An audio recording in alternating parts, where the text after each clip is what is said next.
Hello à tous, vous connaissez le format maintenant, hein. J'ai remplacé ma voiture personnelle par une voiture qui fait l'actu pendant une semaine et je vais vous donner un petit peu mon retour d'expérience pendant 10 minutes. En 10 minutes, vous allez vraiment tout savoir. Et cette semaine, j'ai pas choisi n'importe quelle voiture, je me suis fait plaisir, j'ai choisi l'Alpine A290 et comme d'habitude, je vous invite aussi à aller voir l'essai qu'il y a sur POA parce que on a beaucoup roulé avec, hein. On a fait, là je crois, en tout cas sur autoroute, on a fait déjà plus de 500 km et on a eu quelques petites péripéties, j'en dirai pas plus, allez voir l'essai. En attendant, voilà, on a 10 minutes ensemble parce que cette voiture, j'ai eu la chance de la voir maintenant, je crois il y a à peu près un an, en world première avec un de ses concepteurs et du coup il m'a appris plein de choses, il m'a dit plein de petits détails sur la voiture et j'ai envie de vous montrer ça. Alors dans un premier temps, quand on la voit comme ça, déjà ce qui est fou, au feu qu'il y avait juste là-bas, je me fais klaxonner et un mec qui me fait des grands pouces. Elle a, comme la R5, hein, elle a ce côté où beaucoup de gens aiment cette voiture. On a des pouces levés, on a des elle est belle, c'est trop joli et tout. Mais dans l'autre sens, pour beaucoup de gens, c'est une R5 Alpine. Et je pense que tout le travail d'Alpine, ça va être à ce niveau-là. C'est que les gens soient au courant que c'est pas juste une R5 avec un kit carrosserie, mais ça va beaucoup plus loin. Alors, je vais vous montrer ça dans un second temps, mais esthétiquement, ce qui change beaucoup, c'est déjà à l'avant. On dirait que c'est pas grand-chose, hein, mais de base, il y a le logo Renault qui est juste ici. Donc en gros, il faut changer le capot. Ça paraît rien, mais ça fait quand même pas mal de, là c'est pas de l'accastillage, mais en tout cas de pièces de carrosserie à changer. Et il y a ces fameux feux. Alors ça a deux raisons. D'abord, le but c'est qu'elle ressemble, dans l'idée, hein, à la petite berlinette, donc, et elle est à 110, donc avec ses 4 feux, quand on la voit dans un rétro, et ça marque le côté alpine. Et puis, c'est aussi le petit clin d'œil avec les scotch qu'il y avait sur les voitures de rallye, parce que dans le temps, c'était du verre et ça se cassait. Et pareil, ici, ils ont aussi changé. De base, sur l'R5, vous avez un genre de petit, comme un œil en fait, qui vous fait un petit clin d'œil. Là, c'est aussi l'espèce de fameux scotch. Le bouclier a totalement changé, et surtout, la voiture est plus longue, la voiture est plus large, les voies sont élargies, on va parler aussi d'un point de vue châssis. Et elle a ce kit carrosserie, alors on pourrait croire que c'est vraiment juste pour de la gueule. Et moi j'aime beaucoup, j'ai grandi avec les heures les plus sombres du tuning, donc moi j'aime bien ce genre de délire. Mais en fait, ça sert à quelque chose, il y a de l'aéro. Là, quand on regarde juste ici, il y a une aération et en fait, ça va servir directement pour les disques et les pneus. On va en parler après parce que j'ai beaucoup de choses à vous dire là-dessus. Et pareil, alors là c'est vraiment super impressionnant. Je vais mettre en grand angle comme ça vous voyez. Mais quand on rentre dans la voiture, avec ce bas de caisse, on a, honnêtement je crois qu'il y a 60 cm. Et il faut vraiment enjamber la voiture et c'est la grande différence aussi avec l'R5. Tout ça c'est pour travailler en fait l'aéro. Alors du coup, qui dit aéro dans ce sens-là, hein, pour on va dire qu'elle tienne mieux la route, dit plus de consommation, on va en parler après de la consommation. Au niveau de l'arrière, ce qui change aussi, c'est, vous savez ici de base sur la R5, il y a le petit logo Renault. Là, ça a été enlevé, forcément, il y a marqué Alpine. Et puis, ce que je trouve vraiment plutôt malin et qui assied vraiment la voiture, c'est à ce niveau-là. Je ne sais pas si vous voyez.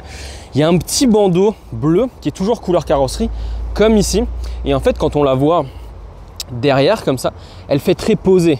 On n'est pas au niveau de la R5 Turbo 3E, mais elle a de la gueule, elle a plus de gueule que la R5 et voilà, quand je fais ces essais pendant une semaine, la voiture je la prends plusieurs fois pour faire plein de choses différentes. Encore ce matin, alors que de base, hein, honnêtement, quand j'ai vu la première fois là, et que je ne connaissais pas la voiture, je me suis dit ouais ok, ils ont mis un kit carrosserie, ça s'arrête là. Mais en fait elle donne le sourire et ils parlent de Dream Garage pour leur voiture électrique Alpine. Franchement, cette petite voiture, dans ce type de voiture, je pense qu'elle me fait rêver, bien qu'elle ressemble à la R5, bien qu'elle soit électrique. Mais ça, je vais vous le dire un peu par la suite. Alors, bon, je vais vous en parler. Déjà, les fameux pneus. Ce sont des pneus totalement spécifiques. Je vais essayer de me mettre du côté où on le voit. Est-ce que je vais avoir de la chance? Non, sur celui-là, on ne le voit pas. C'est à l'envers. Pourquoi ils sont spécifiques? Parce qu'ils ont été travaillés avec Michelin et donc ils ont un nom bien à eux. C'est les A29. Alors, je l'ai ici. Voilà, bon, c'est à l'envers, hein, mais c'est ici le A29. Donc, par rapport à A290. Et ces pneus, c'est 2 ans de mise au point en collaboration avec Michelin pour vraiment avoir entre le survirage, le sous-virage, que la voiture soit quand même plaisante et amusante. Et ce sont des pneus qui existent que pour cette voiture. Donc ça déjà c'est très fort. Et puis pareil, là je vais commencer à rentrer un peu dans le vif du sujet. On va commencer par le châssis, on ira sur le moteur. Il y a beaucoup de pièces qui ont été reprises de la 110. On voit des gros disques. Ça vient directement de la 110. Et puis, c'est pas tout. C'est-à-dire que par rapport à la R5, il y a 6 cm de voie qui ont été élargis, d'où aussi ce fameux kit carrosserie. Mais aussi, et ça change tout en conduite, on parlera de conduite après, il y a les suspensions avec une butée hydraulique. Et qu'est-ce que ça change en fait ces suspensions? C'est qu'une fois que vous arrivez au bout de l'amortisseur, vous avez encore cette butée qui va vous servir en fait de pas avoir des remontées, on va dire un peu trop dures dans le volant et dans la direction. Ça vient aussi du rallye, hein. Ça existe maintenant chez Citroën, mais c'est sur cette voiture et ça change son comportement. Où tout change, c'est aussi au niveau du berceau. Tout le châssis en fait a été retravaillé pour que la voiture soit plus rigide. Et ce qui change aussi, c'est qu'elle a le moteur de la Mégane E-Tech. Ça, c'est assez drôle, mais la voiture a 220 chevaux. Pour ceux qui ne s'y connaissent pas forcément et qui, en même temps, il faut connaître tout le configurateur de la R5 et de l'Alpine. La R5, elle s'arrête à 150 chevaux. Elle débute à 180 et jusqu'à 220 chevaux. J'ai la version 220 chevaux. Et pareil, la R5 a plusieurs types de batteries. Cette Alpine n'a qu'une seule batterie, une batterie de 52 kWh. Et encore une fois, la batterie aussi a été retravaillée pour que vous puissiez faire des 0 à 100 plusieurs fois. En gros, jusqu'à 20% à peu près, vous allez pouvoir faire des 0 à 100 qui c'est dans les 6 secondes. Voilà, vous voyez, il y a beaucoup de gens. Voilà, elle est belle sa mère. Donc voilà, elle plaît comme je vous disais. Et donc vraiment le but de faire ce 0 à 100 en 6,4 secondes, tant que vous êtes plus que 20%, vous n'allez jamais dépasser les 7 secondes. Et ça, en fait, c'est aussi une prouesse parce que c'est ça qui fait que c'est déjà une vraie Alpine et que vous allez pouvoir vous amuser plusieurs fois, faire des hot laps. Si je parle de hot laps, c'est que j'ai beaucoup de chance. J'ai pu l'essayer sur circuit. Et sur circuit, je trouve que c'est une super voiture pour commencer à apprendre le pilotage. Vous n'avez pas de boîte de vitesse, vous n'avez pas besoin de faire de talons pointe. C'est une voiture qui est simple. Et moi, j'avais un coach avec moi, donc c'était vraiment top pour apprendre. Et en fait, c'est une voiture qui ne va pas vous mettre en défaut. Elle a que 220 chevaux, donc assez vite, vous allez arriver aux 170-180 km/h parce qu'elle est bridée. Donc du coup, c'est bien, on ne peut pas faire de grandes bêtises. On apprend quand même les bases du freinage dégressif, comment accélérer avec une voiture sur un circuit, comment prendre un virage. Et en parlant de ça, après, je vais vous montrer l'écran. Le truc, c'est Gran Turismo. Voilà sur la partie extérieure. Avant de rentrer à l'intérieur, ce qui est juste un peu compliqué pour moi, c'est le prix. Parce que en fait, on aura envie que tout le monde puisse s'amuser avec ce genre de voiture. Mais l'Alpine en 180 chevaux, elle débute à 38 000 €. Donc ça, c'est quand même assez costaud. Je parle sans les aides parce que les aides, ça change tous les 4 matins. Les prix aussi d'ailleurs, hein. Mais là, en tout cas, au début 2025. Et cette version que j'ai est à 44 000 €. Vous avez bien entendu, 44 000 € pour une petite voiture comme ça. C'est cher. Je me rappelle encore, il y a quelques années, on avait en gros pour moins de 30 000 € des petites GTI, des petites bombinettes. Ce temps est révolu, c'est un petit peu dommage effectivement. Mais voilà, il faut quand même que je vous la présente, hein. J'espère qu'avec le temps, elle va peut-être un petit peu baisser. Pas comme la 110 hein, qui a une cote qui est phénoménale. Et je vais vous parler de l'intérieur parce que l'intérieur aussi, ils ont beaucoup travaillé pour faire des changements. Alors, vous avez vu, hein, y a des gens depuis avant qui sont en haut et à chaque fois que les gens s'arrêtent, ils font des pouces, ils disent que la voiture est bien. C'est fou, hein, c'est assez rare. Hein. Franchement, j'essaie des voitures toutes les semaines. Alors, à l'intérieur, c'est plein de détails, mais pour faire simple, elle est mieux finie qu'une R5. En même temps, elle est plus chère. Elle est entre 3 et 6 000 € plus chère. Mais voilà, c'est du petit détail. C'est ces sièges qui sont très travaillés. Les petites surpiqûres ici, le drapeau français, les matières. Et pareil, alors je vais un peu zoomer, mais j'ai entendu un journaliste qui a dit qu'aujourd'hui, les Allemands sont décomplexés de mettre des plastiques durs. Bah là, regardez, il y a un vrai travail qui a été fait pour que... Voilà, il y a une petite mousse, c'est du cuir, il y a des surpiqûres. Vraiment, rien n'est laissé au hasard. Et puis, il y a ce fameux volant. Ce volant... très particulier, déjà qu'il y a une jante beaucoup plus grande, il y a cette espèce de point milieu pour savoir où on est quand on roule en s'amusant. Et puis il y a le bouton overtake. Quand vous appuyez sur le bouton overtake, c'est assez rigolo. Pendant 10 secondes, vous allez pouvoir accélérer à fond et avoir vraiment les 220 chevaux. Finalement, c'est comme si on appuyait sur la pédale d'accélérateur à fond, mais il y a un côté Formule 1, Alpine est encore en Formule 1 pour l'instant, donc voilà, c'est le petit clin d'œil. On a aussi un bouton ici qui permet en fait de choisir la régénération.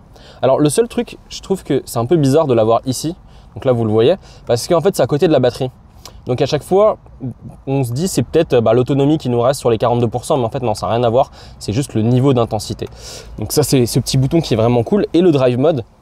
qui change les modes et comme d'habitude, vous allez pouvoir, hop, ça change les couleurs, vous avez le normal, vous avez le sport qui va être rouge et vous avez le perso. Et le perso, moi je l'ai configuré, bon déjà c'est un peu plus bleu sur ce côté-là, mais j'ai pu tout configurer aux petits oignons, quoi. Vraiment, j'ai pu me concocter un mode et j'ai pu aussi travailler sur le son de la voiture. Il y a deux types de sons, mais Alpine, au lieu de singer une voiture thermique, ils ont pris le moteur électrique, ils ont enregistré le moteur électrique avec en gros le vrai nombre de tours minutes avec le bruit qu'elle est censée faire avec quand on accélère. Ils l'ont un peu amplifié, retravaillé pour qu'il soit plus joli à l'oreille et quand on accélère en fait on entend ce bruit et ça sert aussi pour la conduite, c'est-à-dire sur circuit, c'est-à-dire que si vous avez une perte d'adhérence, le bruit va un petit peu changer et vous allez le savoir à l'oreille, peut-être même avant de le savoir au niveau des fesses, au niveau du pilotage. Donc ça c'est très bien réfléchi. Après sur le reste on est sur du groupe Renault qu'on connaît. Et surtout, il y a Android Automotive. Je vais faire une vidéo complète sur Android Automotive parce que j'ai pas encore eu le temps d'en faire. Et puis, c'est quand même vachement intéressant. Je trouve que ça a de la gueule. On peut tout modifier. Là, j'ai fait mes réglages à moi, mais hop, voilà. Alors, la consommation aussi, je vais vous en parler. La consommation, en gros, sur autoroute, c'est assez compliqué. Là, c'est une consommation qui est plutôt sur de la route, on va dire, presque de campagne. Mais sur autoroute, j'avais beau ne pas mettre le chauffage, être en éco. Entre 110 et 130, vous allez être entre 20 et 25 kWh, c'est costaud. Il n'y a pas beaucoup d'autonomie avec cette voiture, il faut tabler max sur 300 km d'autonomie. Elle consomme plus qu'une R5, sachant que la R5 consomme déjà. Et là, elle s'est mise en veille alors que j'ai envie de vous montrer. Alors, il y a beaucoup de choses qui changent et ça, c'est exactement comme ce que vous connaissez chez Renault avec, voilà, là vous avez le GPS. Il n'y a rien de très particulier, c'est Android Automotive. Où tout change, c'est ici, avec le Alpine télémétrique. Et je vous disais, c'est un jeu vidéo. Je vais faire une vidéo complète là-dessus parce que c'est long et je suis déjà à 12 minutes. Mais en fait, on peut faire plein de choses. Alors forcément, il y a le live data, donc pour voir, ça j'aime beaucoup pour le coup, savoir si sa batterie est chaude, je vais enlever mon doigt, savoir si sa batterie est chaude, savoir si son moteur est chaud, savoir aussi la pression, mais surtout la température des pneus, ça c'est top. Endurance aussi, c'est sur les kilowattheures, pareil ça c'est quand on accélère, mais ce qui est cool c'est le coaching. Littéralement dans la voiture, elle va vous apprendre à par exemple comment négocier une courbe, positionner les mains, le freinage. Il va vous dire voilà, il faut appuyer sur la pédale, mais d'un point de vue progressif. Donc on tape dessus comme ça, et puis après doucement on enlève hop, son pied du frein. Pareil pour les trajectoires. Voilà, il va nous dire la trajectoire, hop, jusqu'au point de corde, et puis après on réaccélère. Et ça, c'est super bien fait parce que déjà, je trouve que esthétiquement, c'est facile à comprendre, il y a un côté jeu vidéo et puis après ça va encore plus loin. Une fois que vous avez fini le coaching, vous pouvez faire les challenges et là je parle de Gran Turismo, c'est exactement ça. Vous voyez, regardez, ça je trouve ça, alors bon il me dit qu'il faut que je fasse attention et que je le fasse pas sur la route, je vais pas le faire maintenant, mais regardez l'accélération, donc là c'est en latéral, vous avez des G et il va vous mettre des petites médailles et c'est pareil sur le 0 à 100, sur plein de choses, et il va vous mettre des médailles exactement comme dans Gran Turismo. On va aller dans puissance comme ça, vous allez voir. Hop. Et là, vous avez le 0 à 100. Donc, si vous faites 6,4, vous avez or. 6,7, vous avez argent et puis bronze et voilà. Et je trouve ça vachement bien parce que c'est pas que gadget. Je veux dire, les voitures électriques aujourd'hui, autant s'amuser avec, autant intégrer toutes ces petites choses parce que effectivement, on n'a plus de boîte de vitesse, on n'a plus le bruit qui va avec. Donc, il faut ajouter pour pouvoir quand même s'amuser. Je trouve que ça, c'est vraiment très bien fait. Ça fait déjà plus de 10 minutes, je suis très bavard. Cette voiture, je l'ai beaucoup aimée. J'espère que j'ai essayé de vous montrer en fait qu'effectivement, ils n'ont pas mis l'argent dans le côté esthétique. Elle ressemble beaucoup à la R5 pour quelqu'un qui ne connaît pas l'automobile. Mais en fait, ils ont tout changé derrière. Châssis, pneus, jantes, voie élargie, berceau, moteur, batterie un peu différente.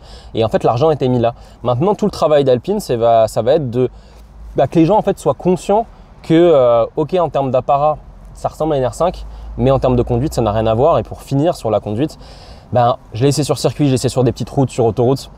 Je la trouve plus cohérente que la R5. Ce qui fait beaucoup, en fait, c'est les suspensions.